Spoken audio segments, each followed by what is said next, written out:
Friends, welcome to secret of Samayal. இன்னைக்கு நம்மளோட சேனல்ல நாம பார்க்க போறது கொஞ்சம் வித்தியாசமான ஒரு ஊறுகாய் ரெசிபி. இது வந்துட்டு பிஞ்சு புளியங்காய் ஊறுகாய். செம்ம டேஸ்டியா இருக்குங்க. சொன்னா நம்ப மாட்டீங்க. பிஞ்சு புளியங்காய் கிடைச்சதுன்னா கண்டிப்பா இந்த மாதிரி ட்ரை பண்ணி பாருங்க. தயிர் சாதத்துக்கு ஒரு செம்ம சூப்பரான காம்போவா இருக்கும். இட்லி தோசைக்கும் கூட நீங்க வச்சு சாப்பிடலாம். நல்லா புளிப்பா உரப்பா உப்பா நல்லா இருக்கும் சாப்பிடுறதுக்கு. சரி வாங்க வீடியோக்குள்ள போயிடலாம். சூப்பரான பிஞ்சு புளியங்காய் ஊறுகாய் எப்படி செய்யலாம் அப்படின்னு பார்க்கலாம் வாங்க. இது மாதிரி பிஞ்சு புளியங்காய் கிடைச்சதுன்னா எடுத்து வச்சுக்கோங்க. இங்க பாருங்க, இந்த மாதிரி இது உடைச்சோம்னா உள்ளுக்குள்ள விதை கூட சாப்பிட முடியணும். அந்த மாதிரி அளவுக்கு இருக்கிற பிஞ்சா இருக்கிற புளியங்காய்.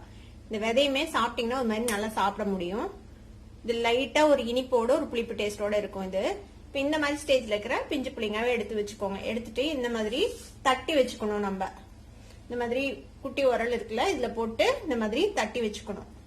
இந்த மாதிரி உடைச்சு போட்டு லைட்டா இடிச்சு வச்சுக்கோங்க.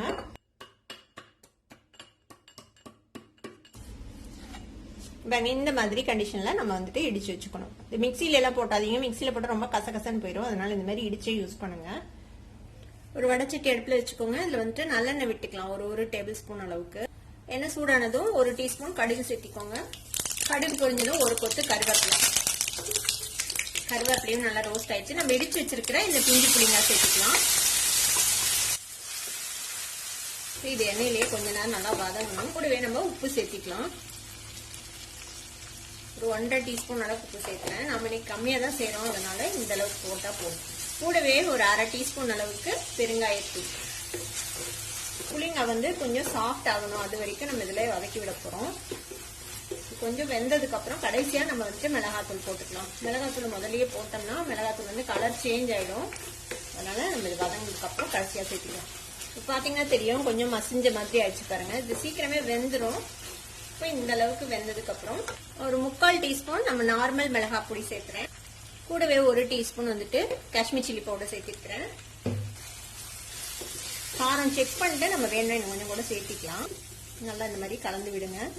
டேஸ்ட் பார்த்துட்டு உங்களுக்கு தேவையான அளவுக்கு உப்பு காரம் நீங்க இதுல சேர்த்துக்கலாம். இது கூடவே ஒரு 2 பிஞ்ச் அளவுக்கு வறுத்து பொடி பண்ண வெந்தயத்தூள் இதையும் கலந்து விட்டுருங்க. ஒரு 5 நிமிஷத்துல இந்த பிஞ்சு புளியங்காய் தொக்கு அல்லது பிஞ்சு புளியங்காய் ஊறுகாய் ரெடி ஆயிடும். அவ்வளவுதான். எண்ணெயும் நல்லா பிரிஞ்சு வந்துச்சு பாருங்க. நல்லா ரெடி ஆயிடுச்சு நம்மளோட தொக்கு. அடுப்பு ஆஃப் பண்ணிடலாம்.